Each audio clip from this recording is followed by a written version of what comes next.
নওগাঁয় পাইকারি বাজারে সরবরাহ স্বাভাবিক থাকা স্থিতিশীল রয়েছে সবজির দাম। বাজারে নতুন আসা শীতকালীন আগাম সবজির দাম একটু চড়া।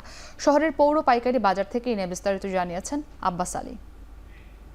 নওগাঁয় দেখা মিলেছে শীতকালীন আগাম সবজি ফুলকপি, তবে দাম বেশ চড়া। প্রতি কেজি ফুলকপি বিক্রি হচ্ছে 80 টাকা পর্যন্ত, তবে সজিনার দাম 10 টাকা কমে বিক্রি হচ্ছে 90 টাকা কেজি। তবে মৌসুমের শেষ সময় হয় বেগুনের দাম কিছুটা বেড়েছে, প্রতি কেজি 10 থেকে 15 টাকা বেড়ে বিক্রি হচ্ছে 55 থেকে 60 টাকা কেজি। তবে অন্যান্য যেই সবজি রয়েছে সেগুলো বিক্রি হচ্ছে পাওয়া যাচ্ছে 20 থেকে 40 টাকার মধ্যে। নওগাঁ পৌর পাইকারি বাজারে মিষ্টি কুমড়া বিক্রি হচ্ছে 35 থেকে 40 টাকা কেজি, কাঁকরোল মূলা বিক্রি হচ্ছে 40 টাকা কেজি, পটল করলা পাওয়া যাচ্ছে 30 টাকা এবং ঢেঁড়স বিক্রি হচ্ছে 25 থেকে 30 টাকা কেজি, পেঁপে 16 থেকে 20 টাকা কেজি বিক্রি হচ্ছে। কাঁচামরিচ বিক্রি হচ্ছে আগের দামে বলা যায় যে 150 থেকে 160 টাকা কেজি। তবে যেহেতু এই পাইকারি বাজারে দাম কিছুটা কম রয়েছে, এই সব বাজার থেকে ব্যবসায়ীরা, খুচরা ব্যবসায়ীরা কিনে নিয়ে গিয়ে তারা প্রতি কেজিতে 10 থেকে 15 টাকা লাভে তারা বিক্রি করে থাকেন।